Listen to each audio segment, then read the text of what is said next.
قلبنا وفرح ومرح ومودة وحب لكل البني ادمين مننا ايه تحت ال20. دايما بنسمع من امهاتنا وابائنا مقولة زمان كل حاجة كانت حلوة، كل حاجة كان ليها طعم. واكيد سمعتوا كمان ان زمان كان في احترام، واحترام كمان الصغير للكبير، وان كل واحد بيعمل حساب للاكبر منه. اما دلوقتي مفيش الكلام ده. بصراحة الموضوع ده شاغلني من فترة كبيرة، وعلشان كده حابة اتكلم معاكم اصدقائي وصديقاتي شباب تحت ال20. اهلا وسهلا بيكم في حلقة جديدة من برنامجكم تحت ال20.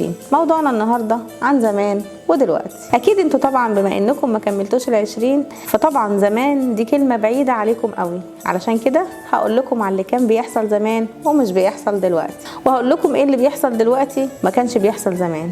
تعالوا نرجع كده يعني لورا اكتر من 30 سنة. يوم عادي من ايام الدراسة لأسرة عادية جدا، كانت لأب وأم موظفين والأطفال في أعمار مختلفة في سن المدرسة. بنشوف إيه اللي كان بيحصل. هقول لكم على أول مشهد كده كنا بنشوفه الصبح.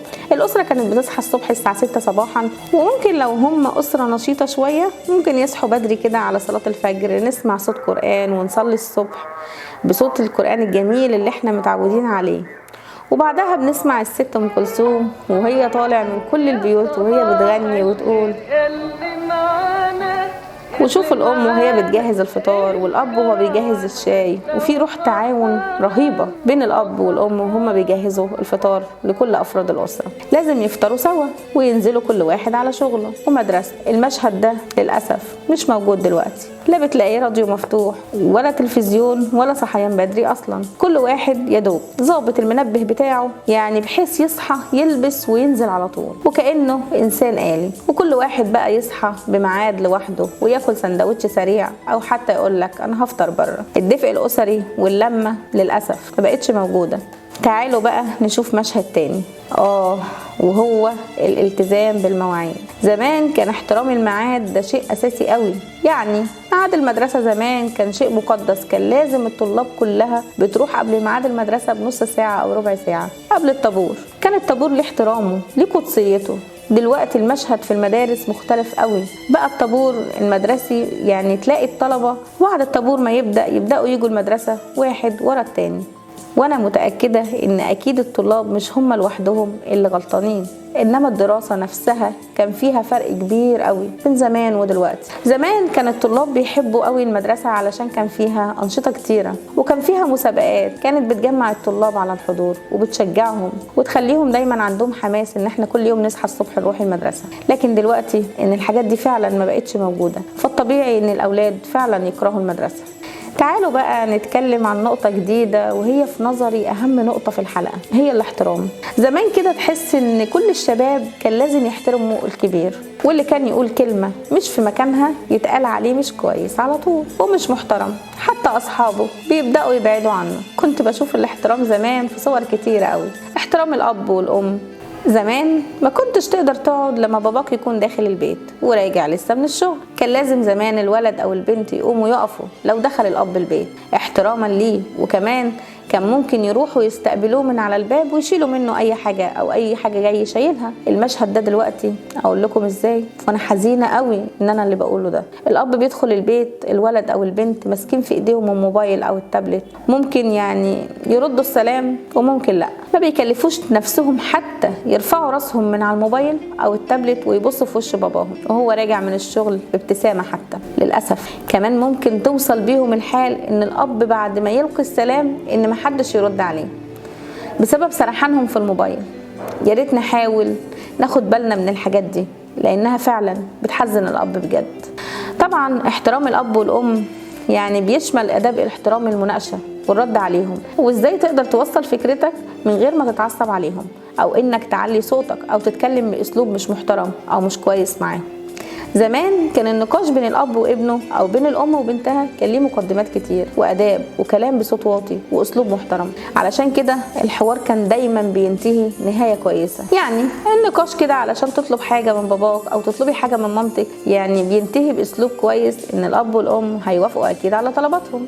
اما دلوقتي للاسف الطلب او النقاش نفسه بيبقى بطريقه مش كويسه، الابن والبنت بيطلبوا بصوت عالي وباسلوب مش مؤدب. لو الاب والام قالوا لا بتبدا بقى هنا العصبيه عصبيه. يعني ايه لا؟ وتبدا واصله كده من الكلام الغريب واللي ملوش اصلا يعني مكان ان هو يتقال. وطبعا مهما انا زعلت ومهما عملت مش هيخلوا الاب والام ان هم يوافقوا على الطلب اللي انا طلبته. يعني هيقول لي براحتك، ازعلوا، اعملوا اللي انتوا عايزينه.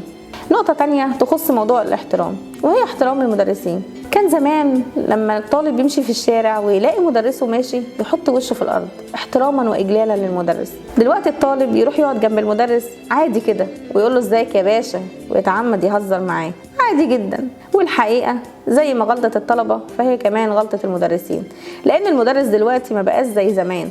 المدرس زمان كان ممكن يضحك مع الطلبه بس كان فيه ريد لاين، خط احمر كده، وهو احترام ان الطالب لا يتعدى حدوده. للاسف دلوقتي المدرس علشان يكسب اعداد كتيره عنده من الطلبه في الدروس الخصوصيه ممكن يسمح للطلبه انهم يتطاولوا عليه في الهزار وكانه واحد منهم. وطبعا انا ما بتكلمش عن كل المدرسين، انا بتكلم عن فئه واحده بس، وهي فئه المدرسين الاصغر في السن. لكن طبعا معظم المدرسين ناس محترمه. تعالوا دلوقتي نتكلم عن نقطه مهمه، وهي زمان كانت اللمه الحلوه. كانت الناس تقعد مع بعضها تشرب مشروب. كان في حاجه زمان كده اسمها شاي العصاري، واللي دلوقتي تقريبا انقرض. يمكن لو سالنا يعني ابهاتنا وامهاتنا هيقولوا لنا عليها. يعني دلوقتي اتبدلت اللمه الحلوه وعاداتنا وكل حاجه حلوه مع العيله اتبدلت كلها، بقت عباره عن تواصل اجتماعي ولابتوب وموبايل، وكل واحد قاعد مع نفسه، يعني قاعدين مع بعض ومش قاعدين. يا جماعه كلنا عايزين يبقى يجي علينا الوقت اللي كلنا فيه نتلم لمه حلوه ونتكلم فيه مع اهالينا واصحابنا، بس للاسف كلنا بندور على اللمه في مواقع التواصل الاجتماعي اللي هي بدل ما تقرب الناس البعيده عننا بقت تبعد الناس القريبه واللي موجوده معانا في نفس المكان. هقول لكم مشاهد كانت بتحصل زمان وما بقتش تحصل دلوقتي. زمان لما الولد او البنت كان بيبقى عايز المصروف من باباه يروح يقول لمامته وهي تقول لباباه، يعني بتمهد له لانه مكسوف يطلب من باباه. دلوقتي بقى المشهد مختلف تماما. الشاب بيدخل على باباه ويقول له ايه يا مان، احنا النهارده كام في الشهر؟ انت مش هتقبضني ولا ايه حكايتك بالظبط؟ يلا اختصر علشان ما عنديش وقت وصاحبي بيرن عليا علشان انزل. عايز الفلوس يا حاج، عايز الماني. مشهد تاني، كان زمان ممنوع التأخير، يعني لو الشاب اتأخر بره البيت شوية بيبقى سبب قهري ويبقى يقعد يعتذر ويدي اسباب التأخير. دلوقتي تلاقي الولد داخل الساعة 1 الصبح وبابا يقول له ياه كويس انك ما تأخرتش النهارده. يرد الولد ويقول له تأخير ايه يا مان، انا داخل اغير هدومي ونازل عندي ماتش مع اصحابي. انت بس كده روح نام يا حاج وما تقلقش ان شاء الله مش هتأخر. الاب نام وصحى ونزل يصلي الفجر، يلاقي ابنه عند بتاع الفول بياكل. يقول له ايه يا ابني، هو انت لسه ما روحتش؟ منتهى الحزن. مشهد تاني من المشاهد العجيبة واللي بقت بتحصل، كان زمان البنت ممنوع تنزل كتير، وكان الولد في غياب الأب هو اللي كان بيجيب كل طلبات البيت من غير ما يعترض. وحطوا على من غير ما يعترض دي مليون خط. دلوقتي الأم بيطلع عينها وتتحايل على الولد إنه ينزل يجيب حاجة من البقال اللي تحت البيت. الولد يقول اشمعنى أنا، ما تخلي أختي هي اللي تنزل، ما هي قاعدة مش بتعمل حاجة. كمان حاجة مهمة جدا، ستايل اللبس. كان زمان الطالب وهو رايح مدرسته لابس اليونيفورم الخاص بالمدرسة مسرح شعره. دلوقتي تلاقي اي شاب يروح المدرسة لابس اي تيشيرت على مزاجه والبنطلون الجينز الساقط وعامل شعره كده تسريحات عجيبة. وبنلاقي البنات كمان في منهم اللي رايح المدرسة وكأنها رايحة حفلة حاطة ميك اب كامل. زمان كان يوم الجمعة من كل اسبوع تلاقي الاسرة كلها بتتجمع في بيت العيلة يقضوا اليوم سوا، وللأسف ده ما بقاش موجود دلوقتي. يا ترى هل في اسباب بتخلي الجيل الحالي متغير عن زمان؟ ممكن يكون التطور التكنولوجي في وسائل الاتصال خلت الجيل ده يكبر قبل فوات الاوان، خلته جريء، خلته فعلا جريء شوية، واللي خلت الاولاد يتعلموا بعض الالفاظ اللي مش كويسة. ممكن يكون انشغال الاب يعني باكتر من وظيفة علشان يقدر يوفر احتياجات الاسرة، فما بقاش فاضي يقعد كتير مع الاسرة علشان يلمهم. ممكن يكون الافلام اللي بتظهر الايام دي سبب من الاسباب اللي تخلي الشباب والبنات يقدروا يتفرجوا عليه وبيعملوا اللي هما بيشوفوه. انا عايزه اقول انتم مش جيل سيء ولا حاجه، انتوا اكيد فيكم كتير كويس. انا عارفه انكم جيل محتاجين اللي يفهمكم كويس ويقرب منكم، وده طبعا دور الاسره والمدرسه والاعلام والفن. يعني المجتمع كله لازم يكون له دور كبير قوي في عوده القيمه الغائبه.